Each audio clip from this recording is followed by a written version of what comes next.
Not a lot of companies like hire Node.js। वो लोग ऐसी कंपनीज आती हैं, वो मन में टारगेट लेके नहीं आती हैं कि हाँ मेरे को Node.js का ही बंदा हायर करना है। कैंपस में जो प्लेसमेंट होते हैं, आप पहले तो ये समझ जाइए कि वो आपके Node.js के किसी स्किल पे नहीं, वो सीधे एप्टीट्यूड बेस्ड क्वेश्चंस होते हैं। कॉपी पेस्ट करने की गलती ना करें। अब एआई का जमाना आ गया, प्लेगरिज्म 1 सेकंड में चेक हो जाता है। उनके पास को पायलट वगैरह रहता है, उनको कहीं जाके नहीं चेक करना है, उनके सिस्टम पर ही वो देख के बता देगा कि दिस हैज बीन कॉपीड। और वो ये भी तुरंत बता देगा कि ये आपने ओरिजिनली लिखा है, क्योंकि अगर आप हाथ से लिखेंगे तो वो कहीं से मैच नहीं करेगा। तो जो पुराने एप्लीकेशन होते थे वो स्टेटफुल होते थे, मतलब बेसिकली वो मेंटेन करते थे सर्वर पे कि यूजर अभी क्या कर रहा है, कहाँ पर है, बस किस स्टेटस पर है। मतलब जो भी इंटरमीडिएट स्टेप्स हैं किसी भी एक एप्लीकेशन फ्लो में, तो वो इंटरमीडिएट स्टेप्स कभी भी यूजर के साइड पे नहीं रहते थे, वो हमेशा सर्वर को पता रहता था एग्जैक्टली कि क्या चल रहा है। Hi everyone, welcome back to my YouTube channel. My name is Kajal Goyal. Hope all of you are doing well.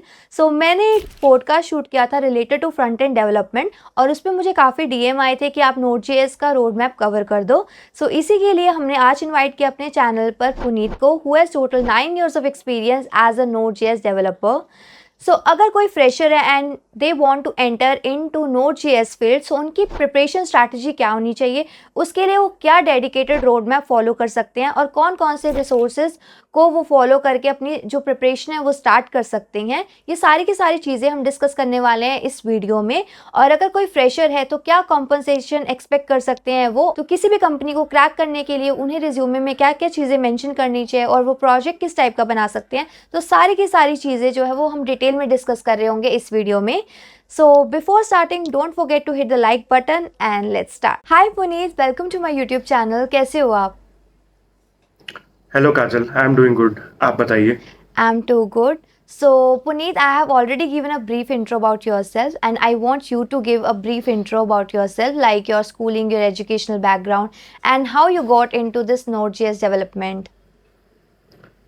Sure. तो मैंने अपनी स्कूलिंग यहीं उत्तर प्रदेश गोरखपुर से करी है, और इसके बाद ग्रेजुएशन कानपुर यूनिवर्सिटी से किया है।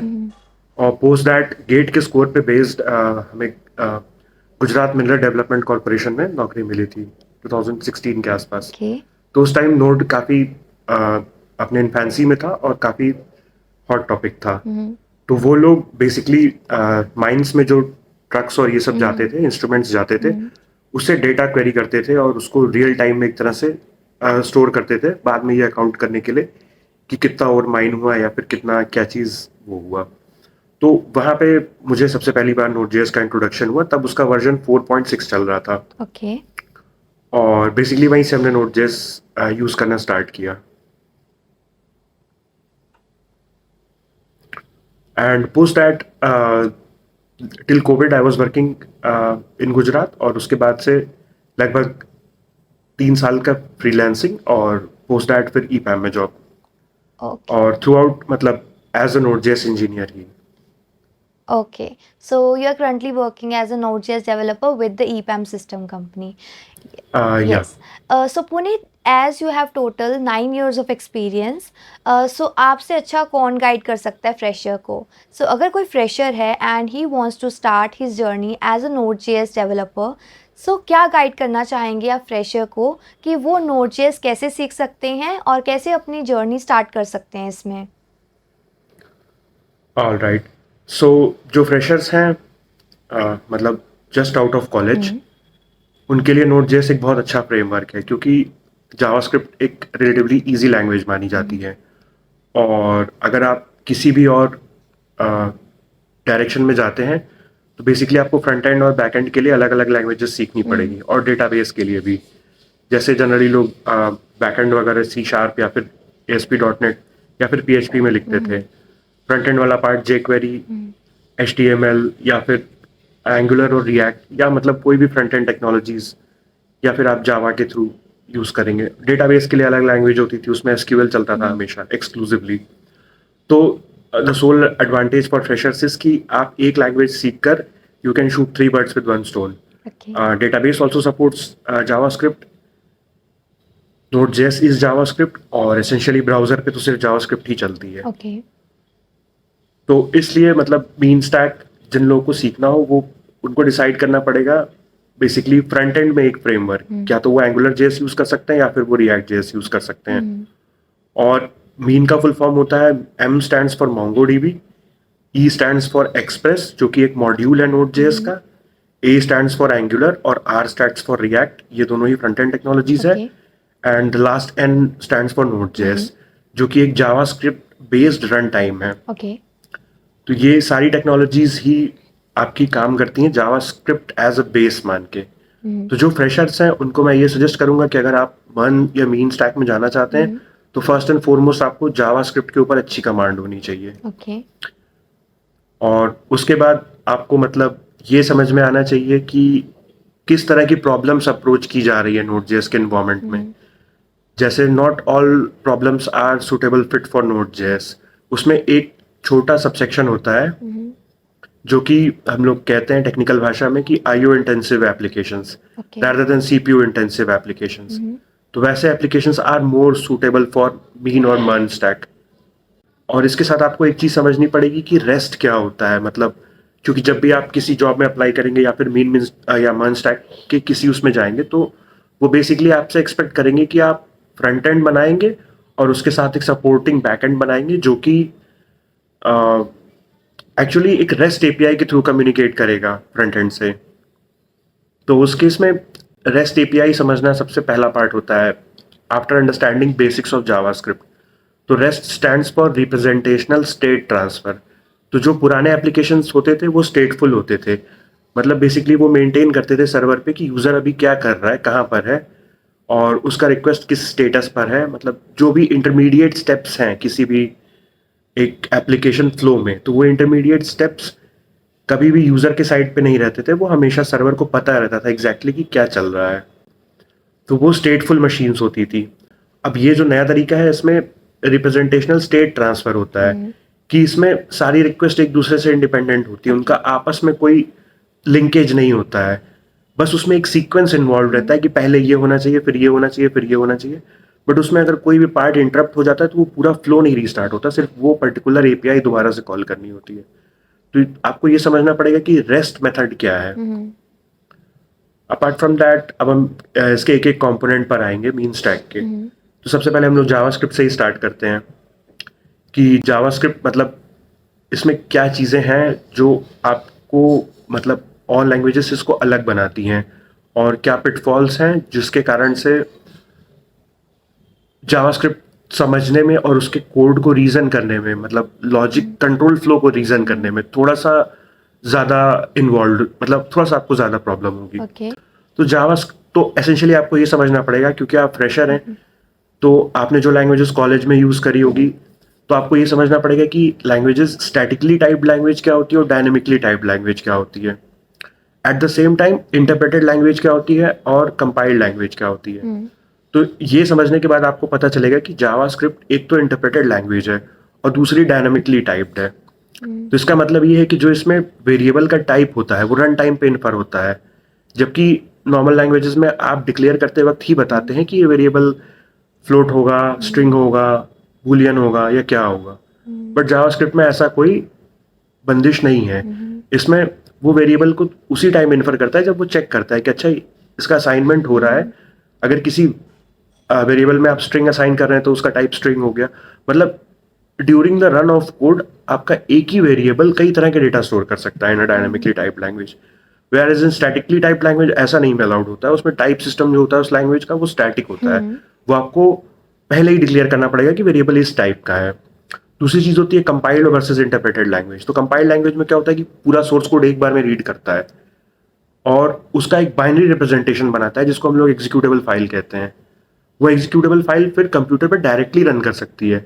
मतलब उस एग्जीक्यूटेबल फाइल के अंदर आपके प्रोसेसर का इंस्ट्रक्शन सेट होता है. सीधे सीधे इंस्ट्रक्शंस होते हैं जो कि आपका प्रोसेसर समझ सकता है, जिसको हम लोग कंपाइल्ड बाइनरी कहते हैं. JavaScript is not a compiled language, वो एक इंटरप्रेटेड लैंग्वेज है. जिस तरह से लगभग सारी शेल स्क्रिप्टिंग की लैंग्वेजेस होती हैं, जावास्क्रिप्ट इंटरप्रेटेड है. इसका मतलब वो स्टेटमेंट को वन बाय वन करके रीड करेगा और जब तक स्टेटमेंट खत्म मतलब कोड खत्म नहीं हो जाता तब तक वो एक तरह से लुक अहेड नहीं कर सकता. उसको नहीं पता आगे क्या आने वाला है. Okay it can only know it when it starts to execute the code. So this can ये चीज मैं इसलिए बता रहा हूँ क्योंकि जावास्क्रिप्ट में जो बग्स आते हैं या जो प्रॉब्लम्स आती है न्यू कमर्स को, वो सबसे ज्यादा इन्हीं दो कारणों से आती है कि एक तो उसका टाइप सिस्टम स्ट्रिक्ट नहीं है, तो it can introduce variety of bugs. दूसरा लैंग्वेज इंटरप्रेटेड है नॉट कंपाइल्ड। तो इस कारण से आपको कभी भी नहीं पता कि आपका प्रोग्राम पूरा सही है जब तक आप उसको एक तरह से हर हर ब्रांच आप एग्जीक्यूट नहीं कर लेते। मतलब ब्रांच का मेरा मतलब है कि जितने भी कंट्रोल फ्लो बन रहे हैं उस एप्लीकेशन में, इफ देन एल्स स्टेटमेंट या स्विच केस या किसी भी वजह से जो आपका कंट्रोल फ्लो डाइवर्ज हो रहा है, तो जब तक आप सारी ब्रांचेस नहीं कवर कर लेते, you can never be sure कि आपका कोड सही है।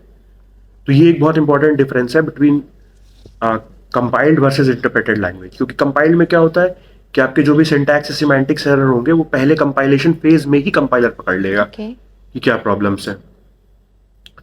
तो ये तो हो गया मतलब टाइप सिस्टम और टाइप ऑफ लैंग्वेज के बारे में। दूसरा होता है कि मतलब वेरिएबल्स की होस्टिंग वगैरह क्या होती है, जनरेटर्स और यील्ड क्या होते हैं। मतलब जैसे हम लोग नॉर्मल रिटर्न स्टेटमेंट यूज करते हैं, तो जावास्क्रिप्ट में ऐसे भी मतलब फंक्शंस होते हैं जिसमें आप कई बार रिटर्न कर सकते हैं, जिसको यील्ड और जनरेटर्स के थ्रू समझा जाता है। तो ये भी एक बहुत इंपॉर्टेंट टॉपिक होता है लैंग्वेज का।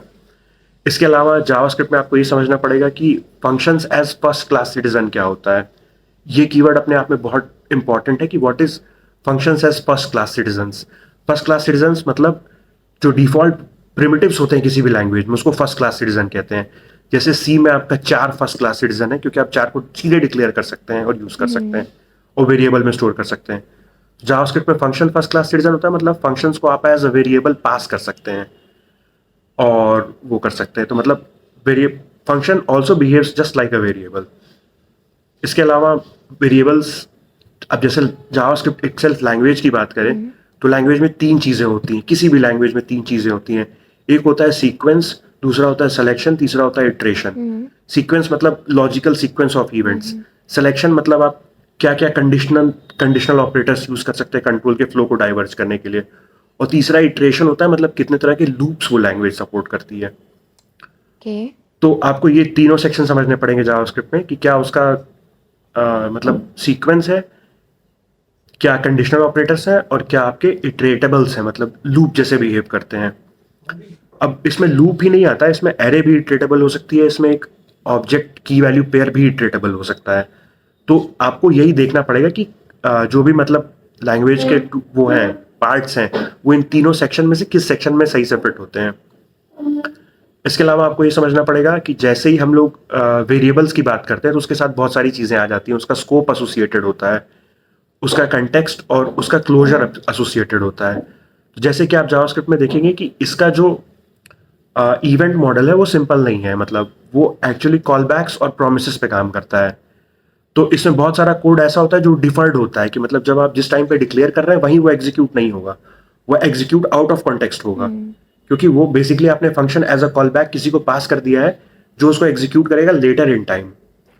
तो आपको ये समझना, मतलब एक बहुत बड़ा पिटफॉल होता है कि जब वो function later in time execute होगा तो उसको अपना पेरेंट क्या दिखेगा, मतलब उसको अपना क्लोजर वाला स्कोप क्या दिखेगा। क्योंकि जब वो डिक्लेयर हुआ था तब वो कुछ अलग था, बाहर के वेरिएबल्स अलग थे, और जब एक्चुअली वो रन कर रहा है तब स्थिति बदल गई है। क्योंकि जावास्क्रिप्ट में वो तुरंत नहीं रन करेगा, वो एक कॉलबैक के अंदर का फंक्शन है, वो लेटर इन टाइम कभी जाके एग्जीक्यूट करेगा। तो ये एक बहुत बड़ी ध्यान देने की चीज होगी कि लेटर इन टाइम जब वो कॉलबैक एग्जीक्यूट होगी तो आपके वेरिएबल्स का स्कोप क्या होगा। तो क्लोजर करके ये चीज होती है, उसमें आप देखेंगे तो आपको पूरा समझ में आ जाएगा। इसके अलावा आपको समझना पड़ेगा जावास्क्रिप्ट के अंदर की इनहेरिटेंस क्या होती है। ट्रेडिशनल तरीका क्या है इनहेरिटेंस का, प्रोटोटाइप चेन क्या होती है, और कैसे क्लासेस एक दूसरे से इनहेरिट कर सकती हैं, और किस तरीके से जब आप कोई मेथड एक्सेस करेंगे पेरेंट क्लास पर और वो मेथड आपने लोअर क्लासेस पे भी डिफाइन कर रखा है या नहीं डिफाइन कर रखा है, तो ये बिहेवियर आपको कुल मिला के समझना पड़ेगा कि कैसे इनहेरिटेंस का बिहेवियर काम कर रहा है, कैसे वो अपने प्रोटोटाइप चेन में ऊपर जाते हुए चेक करेगा कि कहीं पर भी उसको उस वेरिएबल का रेफरेंस मिल जाए।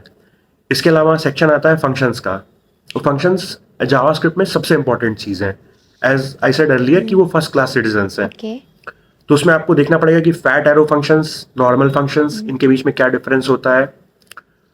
और तीसरी सबसे बड़ी चीज होती है दिस कीवर्ड। दिस कीवर्ड मतलब इस वीडियो में पूरा नहीं समझाया जा सकता, बट आपको समझना पड़ेगा कि दिस अलग अलग जगह पर उसका अलग अलग मतलब होता है, और ये इंटरव्यूअर्स का एक फेवरेट क्वेश्चन होता है, क्योंकि इसमें आपको उलझाया जा सकता है कि इस पर्टिकुलर एग्जाम्पल में दिस का क्या एग्जैक्ट मतलब होगा। तो वो आपको देखना पड़ेगा। इसके बाद फंक्शंस डिक्लेयर करने के मतलब ओवरऑल इन जावास्क्रिप्ट एक चीज को करने का मल्टीपल तरीका हो सकता है। तो you will have to like go through all those ways, their advantages and disadvantages.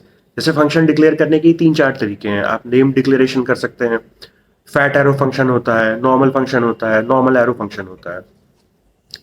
इसके अलावा आपको देखना पड़ेगा कि जावास्क्रिप्ट में क्या पिटफॉल्स हैं, जैसे आपको क्या चीज़ें अवॉइड करनी चाहिए। तो उसमें आपको ये समझ में आएगा कि एक मतलब उसके लिए बेसिकली आपको ये समझना पड़ेगा कि कॉन्करेंसी मॉडल क्या होता है जावास्क्रिप्ट का। अब कॉन्करेंसी से हम ये समझते हैं कि एट द सेम टाइम आप डिफरेंट चीज़ें कैसे कर रहे हैं, जैसे कि आपका कंप्यूटर करता है कि एट द सेम टाइम कई तरह के टास्क को परफॉर्म कर सकता है। तो जावास्क्रिप्ट का कॉन्करेंसी मॉडल आपको समझना पड़ेगा कि how it's different from threads. Okay. तो उसको हम लोग कहते हैं इवेंट ड्रिवन मॉडल या फिर इवेंट लूप्ड मॉडल। तो उसमें आप जब इवेंट लूप के बारे में पढ़ेंगे तो आपको बेसिकली जावास्क्रिप्ट का पिटफॉल समझ में आएगा कि आप इवेंट लूप पे कोई भी सीपीयू इंटेंसिव टास्क नहीं कर सकते हैं, क्योंकि जैसे ही आप इवेंट लूप को ब्लॉक करेंगे आपका पूरा कोड स्लो हो जाएगा। तो बेसिकली इसीलिए मैंने शुरू में ही कहा था कि मीन स्टैक मर्ज स्टैक के जो एप्लीकेशंस होते हैं वो आईओ इंटेंसिव एप्लीकेशन के लिए होते हैं, सीपीयू इंटेंसिव एप्लीकेशन के लिए नहीं होते हैं। तो आपको बेसिकली इसका जावास्क्रिप्ट एसेंशियल चीज है, आपको उसका यूज केस समझना पड़ेगा कि how it behaves in different scenarios. अब हम लोग आ जाते हैं नोड जेएस पे। तो नोड जेएस एक जावास्क्रिप्ट का रन टाइम एनवायरनमेंट है, बेसिकली बैकएंड एपीआईज लिखने के लिए। और नोड जेएस जो आपके ब्राउजर में जावास्क्रिप्ट चल रही है V8 इंजन के ऊपर क्रोम में, उससे ज़रा भी डिफरेंट नहीं है, इट्स द सेम थिंग। वो same V8 engine node JS के अंदर भी चलता है, बस डिफरेंस इतना है कि HTML में वो आपका डॉम प्रोसेस करता है, document object model, whereas on backend वो आपका डेटा और डेटाबेस से इंटरेक्ट करता है और इनपुट आउटपुट परफॉर्म करता है, या फिर आप उसके थ्रू रेस्ट एपीआईज लिखते हैं। तो जैसा कि मैंने कहा कि आपको अलग से पढ़ना पड़ेगा पूरा डिटेल में कि ये रेस्ट एपीआई क्या होता है, रेस्ट स्टैंडर्ड क्या होता है। तो इसमें कुछ वर्ब्स होते हैं HTTP के, जैसे get, put, delete, post, update. तो आपको एक एक वर्ब का मतलब समझना पड़ेगा और बेसिकली ये समझना पड़ेगा कि आप एपीआईज नोड.जेएस में कैसे लिखें। अब मीन स्टैक में जो ई वाला पार्ट होता है वो होता है एक्सप्रेस। तो एक्सप्रेस यूज होता है यही HTTP एपीआईज बनाने के लिए। आप इसको एक वेब सर्वर की तरह से भी समझ सकते हैं कि जब आप इस पर रिक्वेस्ट कोई मारेंगे विद प्रॉपर पैरामीटर्स तो वो आपको रिस्पॉन्स देगा। अब नोड.जेएस में समझने वाली सबसे जरूरी चीज ये है कि आपको CRUD आना चाहिए, क्रिएट, रीड, अपडेट, डिलीट। ये 4 ऑपरेशंस में बैकएंड के लगभग सारे काम समाप्त हो जाते हैं। कोई ऑपरेशन या तो किसी रिसोर्स को क्रिएट कर रहा होगा, या अपडेट कर रहा होगा, या रीड कर रहा होगा, या फिर डिलीट कर रहा होगा। Create, read, update, delete. तो आपको ये समझना पड़ेगा कि नोड.जेएस ये चारों ऑपरेशंस आप कैसे कर सकते हैं किसी भी गिवन रिसोर्स पर। तो नोड.जेएस सिर्फ एक रन टाइम एनवायरनमेंट है जो आपको एक इजी वे दे देगा एपीआईज बनाने का या फिर कम्युनिकेट करने का। और नोड.जेएस मतलब बेसिकली जावास्क्रिप्ट एनवायरनमेंट ही है, उसमें भी इवेंट लूप होता है सेम, और उसमें भी सभी फीचर्स होते हैं जिसके बारे में आप रिसोर्सेज दिए जाएंगे आपको, आप डिटेल में पढ़ सकते हैं क्योंकि ये बहुत डिटेल्ड टॉपिक है। बट जो क्वेश्चंस आते हैं नोड.जेएस में बेसिकली वो आपके इवेंट लूप से रिलेटेड आते हैं, इवेंट ड्रिवन प्रोग्रामिंग से रिलेटेड आते हैं, प्रोमिसेस, कॉलबैक्स, क्लोजर्स, वेरिएबल्स का क्या स्कोप होगा, वेरिएबल्स के क्या टाइप होंगे, असिंक अवेट क्या होता है, प्रोमिसेस क्या होते हैं, कॉलबैक्स क्या होते हैं, और नोड में मतलब मेन पैकेजेस कौन से यूज होते हैं, जैसे एक्सप्रेस क्या होता है, मोंगोडीबी कैसे यूज होगा, मिडिलवेयर्स क्या होते हैं कि कोई भी रिक्वेस्ट आ रहा है तो कितने स्टेजेस से होके गुजरेगा, और ईच स्टेज उसमें क्या एडिशनल चीजें परफॉर्म करती जाएंगी। तो मेरा सजेशन ये है कि मतलब आप काफी कंसिडरेबल टाइम अगर फोकस करेंगे वैनिला जावास्क्रिप्ट के ऊपर कि जावास्क्रिप्ट क्या है, तो आपको नोड.जेएस समझने में भी कोई खास प्रॉब्लम नहीं होगी। नोड.जेएस जावास्क्रिप्ट से मतलब बहुत हल्का ही डिफरेंट है, सिर्फ एक रन टाइम है जावास्क्रिप्ट का। जो जो फीचर्स जावास्क्रिप्ट में है वो सभी नोड.जेएस में है, प्लस थोड़े एडिशनल फीचर्स जो कि आपको बैकएंड डेवलपमेंट में अल्टीमेटली हेल्प करेंगे। पुनीत, तो मैं जानना चाहती हूँ कि आपने जो अपनी जर्नी स्टार्ट की थी आईटी फील्ड में वो एज अ नोड.जेएस डेवलपर ही की थी। क्या आपकी जो प्लेसमेंट थी वो ऑन कैंपस थी, ऑफ कैंपस थी? आ, तो मैंने अपनी journey as a Node JS developer ही स्टार्ट की थी और मेरा प्लेसमेंट ऑफ कैंपस था। मतलब जैसे गेट के स्कोर पे उन लोगों ने शॉर्टलिस्ट किया था और उसके बाद उन लोगों ने मतलब ओके। बता दिया था जैसे किस रोल पे आपका इंटरव्यू होगा, किस पोजीशन पे, और लगभग टाइम दिया था कि आप मतलब वो होने के बाद से उन लोगों ने लगभग 1.5 महीने का टाइम दिया था इंटरव्यू से पहले। ओके, तो आप माइंड से प्रिपेयर थे कि आपको नोड जेएस डेवलपर ही बनना है और आपने कॉलेज में अपनी जो नहीं प्रिपरेशन है वो नहीं, वैसे ही कॉलेज की में थी, नहीं, राइट? प्रिपरेशन वैसे की थी। बेसिकली गेट देने के ओके। बाद जिस हिसाब से स्कोर था, तो मतलब उसी में हमने अप्लाई किया था, और उसमें चूंकि हो गया, तो मेरे घर ये था कि हाँ ठीक है, ये मतलब मुझे पहले से पता था कि जो इंटरव्यू होगा वो बेसिकली नोट जेएस की पोजीशन के लिए होगा। ओके, मेरा कंसर्न इसलिए है कि अगर कोई कॉलेज में स्टूडेंट है एंड वो प्रिपरेशन कर रहा है प्लेसमेंट के लिए एंड कंपनीज आ रही हैं और उसमें नोड जेएस डेवलपमेंट के लिए वो पर्टिकुलरली टारगेट कर रहा है, तो उस केस में जैसे कि आपने नोड जेएस डेवलपर प्रोफाइल के लिए टारगेट किया था, तो उसमें उसकी क्या रिज्यूमे की स्ट्रैटेजी होनी चाहिए? क्या मोस्ट इम्पॉर्टेंट है जिसकी तरफ उसे ध्यान देना चाहिए? और अगर प्रोजेक्ट्स भी आप बता दें कि आपने कौन कौन से किस टाइप के प्रोजेक्ट मेंशन किए थे जिससे आपको एज मिला था और आपने क्लियर की थी कंपनी, तो ताकि जो फ्रेशर हैं उनके माइंड में भी रहे कि अगर मैं इतना इतना कवर अप कर लूँगा तो मेरी जॉब लग सकती है एटलीस्ट। और आप अपना पैकेज भी अगर बता सकते हो कि आपने इनिशियली कैसे स्टार्ट की थी अपनी जर्नी, ऑल किस राइट। पैकेज पे? तो जो हम्म। फ्रेशर्स हैं, अगर वो on campus placement note JS का जल्दी नहीं होगा, क्योंकि नोट जेएस बहुत रेप्यूटेड कंपनीज ओके। प्रोडक्शन में नहीं यूज़ हम्म। करती हैं। तो जो मतलब टीसीएस, इन्फोसिस, कब्स का हमको आइडिया नहीं है मेजर कंपनीज का, but not a lot of companies hmm. Like hire node JS. वो लोग जो ऐसी कंपनीज आती हैं, वो मन में टारगेट लेके नहीं आती हैं कि हाँ मेरे को नोट जेएस का ही बंदा हायर करना है। कैंपस में जो प्लेसमेंट होते हैं, आप पहले तो ये हम्म। समझ जाइए कि वो आपके नोट जेएस से किसी स्किल पे नहीं, वो सीधे एप्टीट्यूड बेस्ड क्वेश्चंस होते हैं। 99% कैंपस हम्म। प्लेसमेंट जो होगा वो आपका एप्टीट्यूड बेस्ड क्वेश्चंस होगा। वो उसका हम्म। बेसिकली टेक्निकल से कोई मतलब नहीं है। अगर आप नोट जेएस के लिए प्रिपेयर कर रहे हैं, तो फिर आप स्टार्टअप्स या फिर आपको एक्सप्लिसिटली अप्लाई करना पड़ेगा उसके लिए। और रही बात पहले इंटरव्यू की, तो शुरू में नहीं आदमी उतना एक्सपेक्ट करता है, बट वो ये समझ मतलब एटलीस्ट ये एक्सपेक्ट करता है कि आपको नोट जेएस का यूज केस पता हो, कि नोट जेएस कहाँ सूटेबल है, कहाँ सूटेबल नहीं है, और किस सरकमस्टेंस में नोट जेएस यूज करना चाहिए।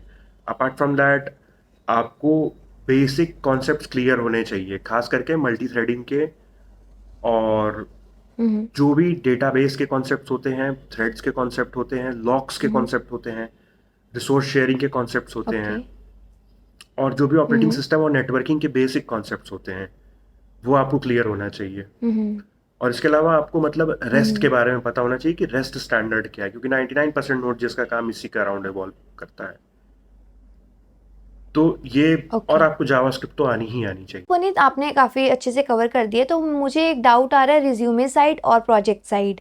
क्योंकि आपने बोला कि फ्रेशर से बेसिक्स ही पूछते हैं, तो अगर कोई पर्टिकुलरली टारगेट कर रहा है नोड जेएस डेवलपर प्रोफाइल के लिए, बिकॉज आपने बोल दिया कि अगर ऑन कैंपस कोई स्टूडेंट ट्राई कर रहे हैं, तो मेरा भी यही एक्सपीरियंस है, मैं आपकी बात से अग्री करती हूँ। जो टीसीएस है, इन्फोसिस, एसेंचर, जो भी कंपनीज आती हैं, तो ये कंपनी का कुछ भी स्पेसिफिक नहीं रहता। अगर आपको एक प्रोग्रामिंग लैंग्वेज अच्छे से आती है और आपने कोई भी प्रोजेक्ट जो है वो इंटर्नशिप में या फ्रेंड्स के साथ मिलकर बनाया हुआ है, वो आप मेंशन कर सकते हैं रिज्यूमे में। और अगर आपका एप्टीट्यूड साइड आपका बेसिक नॉलेज है और डीएसए में भी आपको बेसिक नॉलेज है, मतलब आप सिंपल इजी प्रॉब्लम सॉल्व कर पा रहे हैं, तो आराम से एरे और स्ट्रिंग के easy easy problem, Fibonacci, prime number, ऐसे सिंपल क्वेश्चन से भी आपका सिलेक्शन हो जाएगा। आपकी बात से अग्री करती हूँ कि इन कंपनीज के लिए नोड जेएस डेवलपमेंट की जो हायरिंग होती है वो स्पेसिफिक नहीं रहती, but when it comes to startups या जो भी फ्रेशर अप्लाई करते हैं specific to Node JS developer role, so उस केस में आप बताइए कि आपने अपना रिज्यूमे कैसे डिफरेंट किया था, रिज्यूमे में क्या चीज़ें मेंशन करी थी, या कोई भी फ्रेशर हैं वो प्रोजेक्ट कैसे या किस टाइप का बना सकते हैं ताकि उनको हेल्प हो जाए उनके प्लेसमेंट में। हाँ, तो अगर आप नोट जेएस टारगेट कर रहे हैं, तो उस केस में हम्म।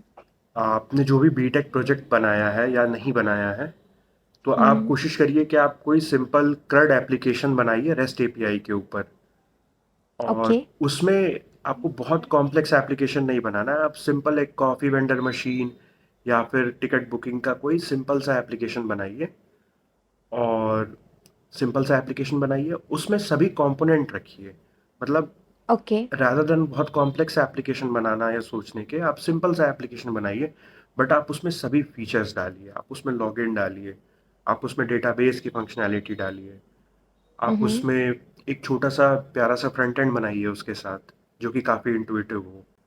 और ओके। वन एंड फाइनल कि जब आप कर लीजिए उसको, तो आप मतलब उसकी स्ट्रेस टेस्टिंग जरूर करिए कि वो कितने रिक्वेस्ट पर सेकंड हैंडल कर रहा है, क्योंकि बेसिकली आदमी नोट जेएस इसीलिए करता है क्योंकि वो ट्रेडिशनल सिस्टम्स जो है उससे काफ़ी फास्ट है।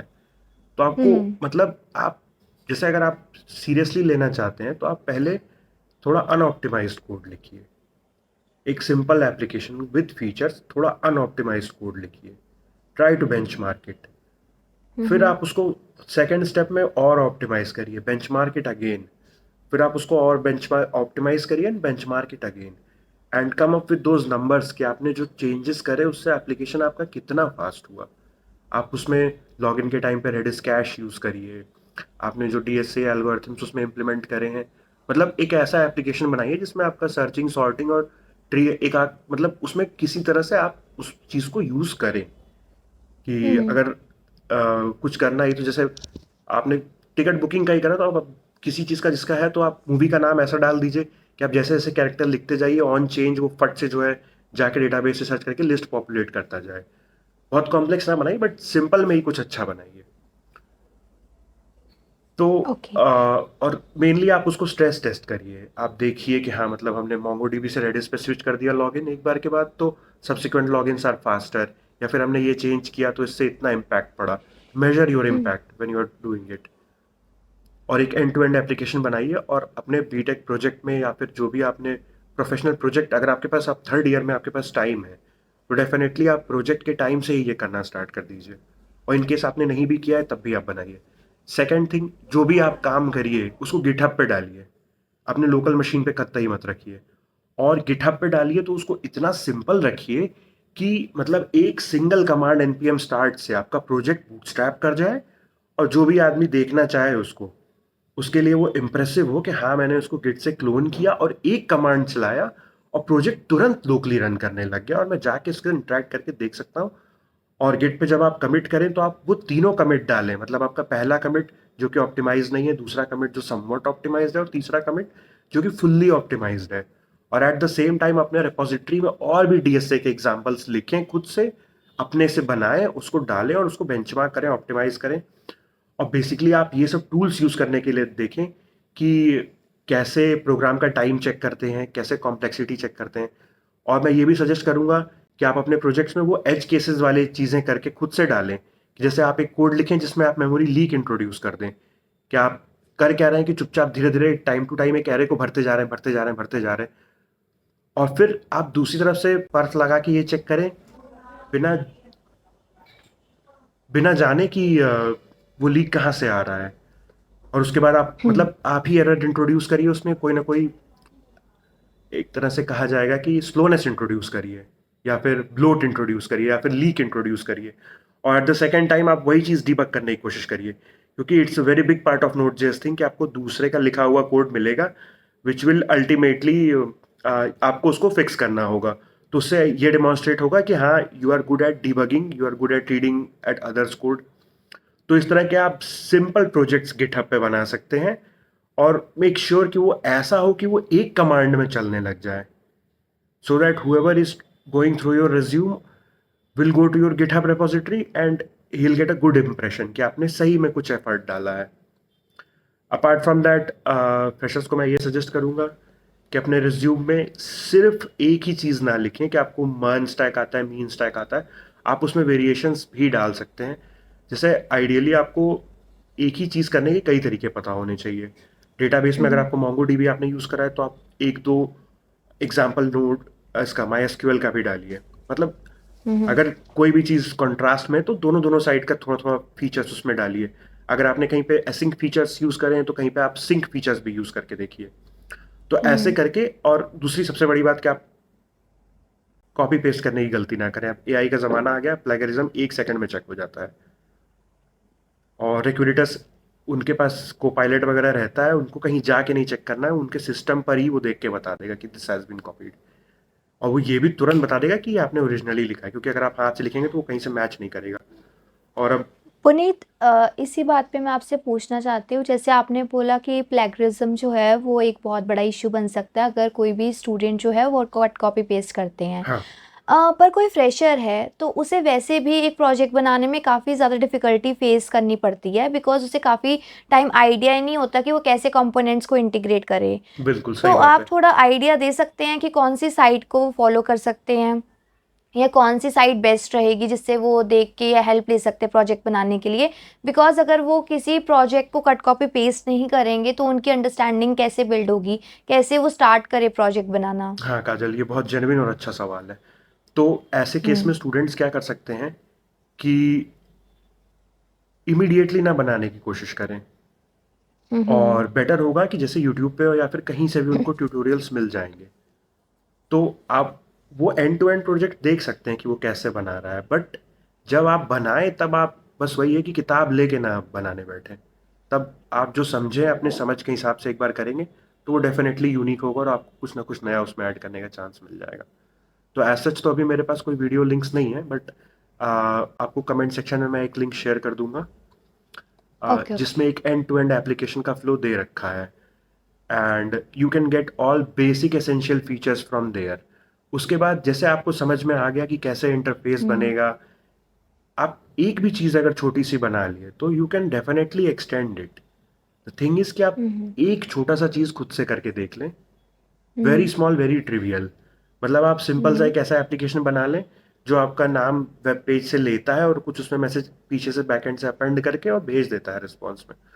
उसी से आपको एंड टू एंड फ्लो समझ में आ जाएगा। फिर आप उसी में और मेन्यूज और फीचर्स और सब कुछ डाल सकते हैं, क्योंकि बेसिकली नोड.जेएस में ये फायदा है कि बहुत ज़्यादा बॉयलर प्लेट कोड नहीं लिखना पड़ता है, और जो बॉयलर प्लेट कोड होता है वही बेसिकली आपको कट कॉपी पेस्ट करना पड़ता है। तो इसमें बहुत मिनिमल बॉयलर प्लेट कोड चाहिए, बहुत कम बॉयलर प्लेट कोड से आप अपना एप्लीकेशन स्कैफोल्ड कर सकते हैं, स्टार्ट कर सकते हैं। और साथ साथ जहाँ तक बात आती है रिएक्ट और एंगुलर की, तो इसका बिल्ड इन CLI आता है। उसके CLI से प्रोजेक्ट इनिशिएट करना या फिर एक स्कैफोल्डिंग करना, इट्स जस्ट 2 और 3 कमांड्स। तो उसमें आपको कहीं से कॉपी पेस्ट करने की जरूरत नहीं है, वो आपको बॉयलर प्लेट बना के दे देगा, and you um, just um, have to extend it. Okay. तो आपको अ, मतलब डेफिनेटली कट कॉपी पेस्ट करने के लिए मना किया गया है, बट आप उस चीज़ को समझ कर अगर अपने शब्दों में लिखें हुँ, तो उसकी मनाही नहीं है। वो आदमी हुँ, अप्रिशिएट करेगा जो भी उस चीज़ को देखेगा। ओके। सो पुनीत, आपने काफ़ी अच्छे से डिटेल में बता दिया अगर कोई फ्रेशर हैं वो कैसे स्टार्ट कर सकते हैं। बट जो मेन चीज़ है वो है रिसोर्सेज की, बिकॉज़ आजकल बहुत ही कंटेंट अवेलेबल है यूट्यूब पे या साइट्स कह लो। तो आप थोड़ा अपने एक्सपीरियंस से बताइए कि अगर किसी फ्रेशर को स्टार्ट करना हो तो वो कौन से रिसोर्सेज फॉलो कर सकता है, और आज के टाइम पे कौन से ऐसे रिसोर्सेज हैं जो ईज़िली अंडरस्टैंडेबल है और काफ़ी ज़्यादा हेल्प कर सकते हैं किसी फ्रेशर को एक बेसिक और बेटर अंडरस्टैंडिंग देने के लिए? हाँ, अब ये डिपेंड करता है कि दो तरह के लोग होते हैं, एक लोग किताब से पढ़ना ज़्यादा प्रेफर करते हैं, एक लोग वीडियो से पढ़ना ज़्यादा प्रेफर करते हैं।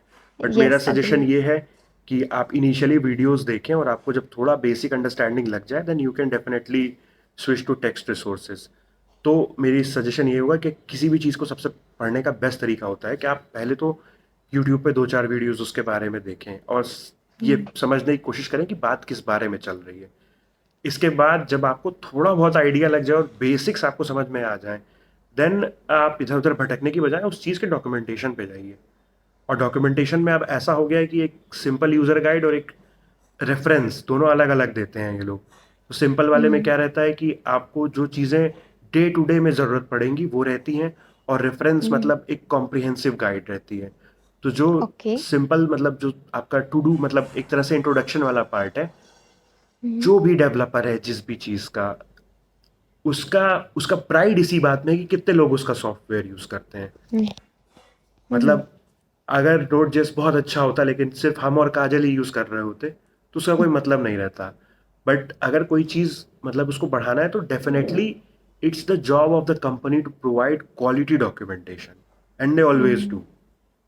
So once you have a basic understanding, I think the second step should be go to the official documentation. It can be a bit daunting, a bit terrifying, but usually it is the best way.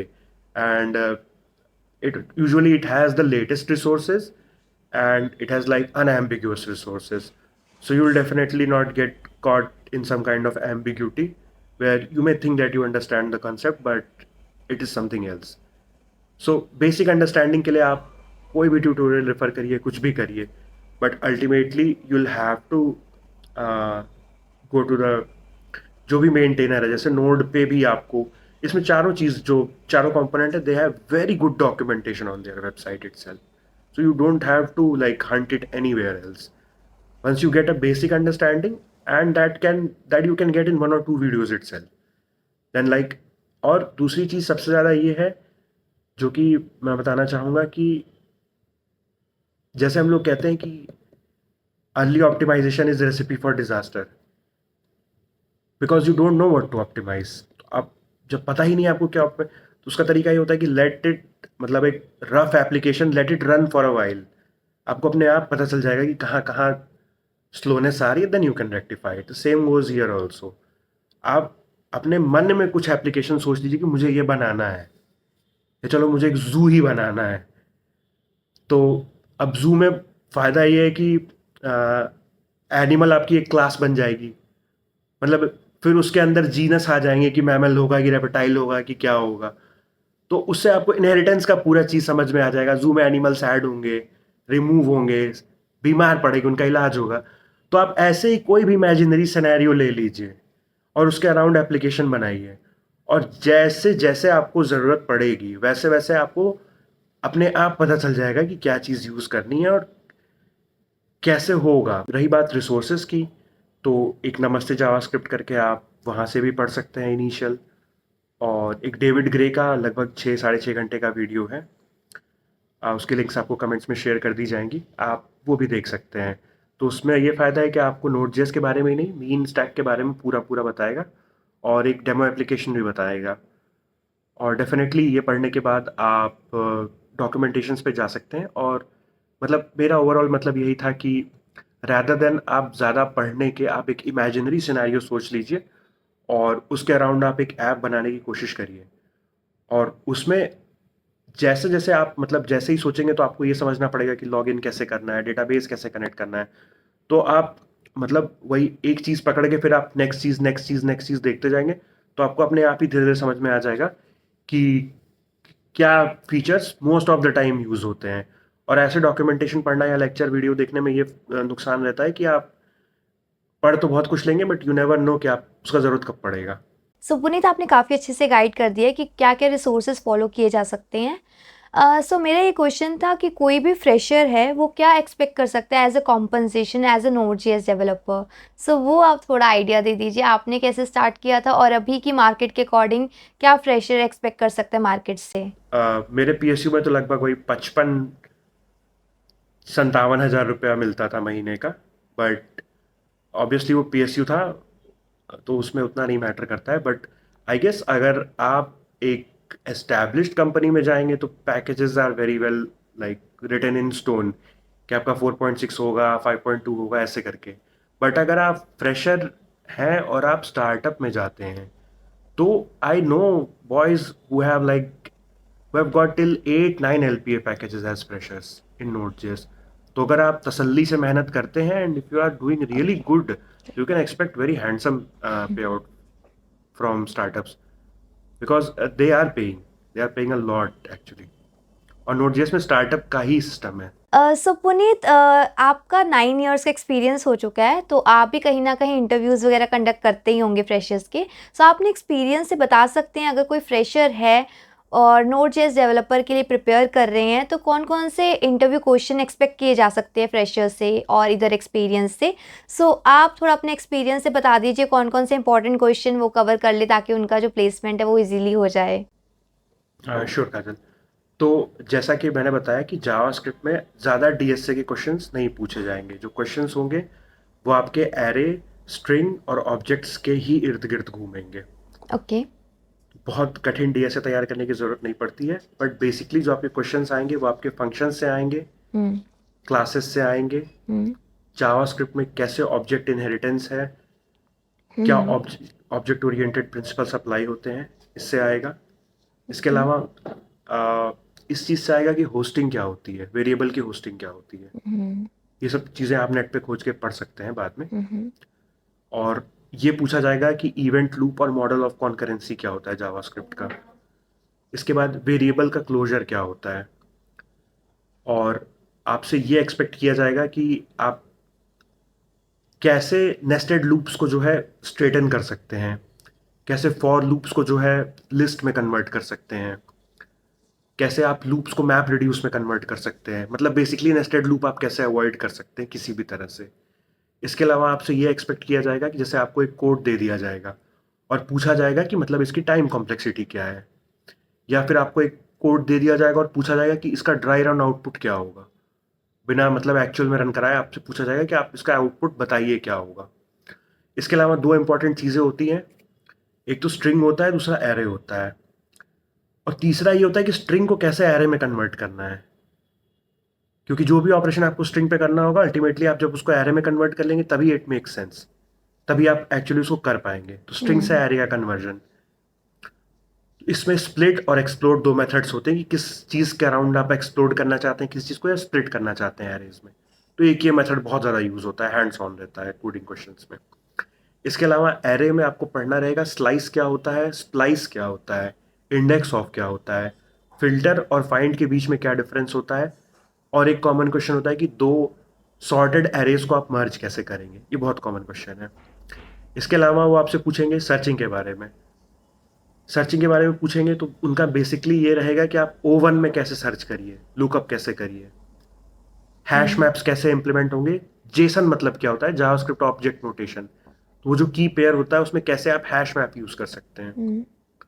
इसके अलावा कुछ simple questions जैसे हर word का पहला letter capitalise करना, हर word का पहला letter delete करना, किसी स्ट्रिंग को रिवर्स करना, किसी सेंटेंस में हर वर्ड को सिर्फ रिवर्स करना, हर वर्ड को अपर केस में करना, हर वर्ड को लोअर केस में करना, पैलिंड्रोम्स के लिए चेक करना, प्राइम नंबर्स के लिए चेक करना, फिबोनाची सीरीज जनरेट करना, और एक तरह से मतलब ऐसे फंक्शन जो खुद को रेफर कर रहे हो, मतलब जो खुद को कॉल कर रहे हो, इसका एक एग्जैक्ट नाम होता है बट याद नहीं आ रहा है अभी, बट ऐसे फंक्शंस लिखना जो खुद को कॉल करें और एक कंडीशन पे टर्मिनेट कर जाए, एक तरह से रिकर्सिव फंक्शंस लिखना। ये सब मतलब कॉमन क्वेश्चंस होते हैं। इसके अलावा आपको ये आना चाहिए कि जो बेसिक डेटा स्ट्रक्चर्स हैं वो कैसे आप जावास्क्रिप्ट में यूज़ करेंगे, क्लासेस का यूज़ करते हुए आप कैसे ग्राफ्स बनाएंगे, कैसे ट्री बनाएंगे, कैसे लिंक लिस्ट बनाएंगे, कैसे स्टैक बनाएंगे, कैसे क्यू बनाएंगे, कैसे सर्कुलर क्यू बनाएंगे। तो मैंने पहले भी बताया था कि ये सब क्वेश्चंस आते नहीं हैं जनरली, बट आपको एक इस बात का अंदाजा होना ज़रूरी है कि जिसको हम लोग कहते हैं कि डिराइव डेटा स्ट्रक्चर, जो कि प्रिमिटिव डेटा स्ट्रक्चर नहीं होता है। जैसे प्रिमिटिव में तो आपका वो आ गया जो बाय डिफॉल्ट लैंग्वेज के अंदर डिफाइंड है, और डिराइव्ड ये हो गया कि मतलब जो आपने लैंग्वेज के अंदर नहीं डिफाइन कर रखा है, आपने कुछ कस्टम डेटा स्ट्रक्चर बनाए हैं।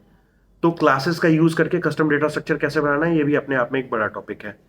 तो ये सभी इंटरव्यू के मेन पार्ट्स हो जाएंगे। Okay, great, Puneet. You have covered everything in detail, and you have almost covered everything, I would say. And thank you so much for joining us today and sharing the valuable insights. I must say this podcast would have been helpful for everyone who is aiming for Node.js development. And जो भी आपने बताया detail में काफ़ी कुछ सीखने को मिलेगा फ्रेशर्स को, और वो भी अपनी Node.js की डेवलपमेंट जर्नी स्टार्ट कर सकते हैं. So thank you so much, Puneet, for coming to my channel and sharing such a valuable information to our audience. Thanks, Kajal. Thanks again for giving me this opportunity on your platform. I hope the viewers will enjoy it. And in case they have anything, they can definitely ask me in the comments and I'll go through and reply to them.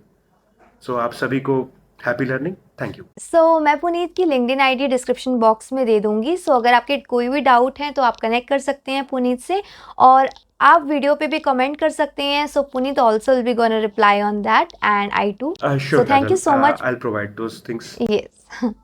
So thank you so much, Puneet, for joining us today. Thank you. Thanks for watching.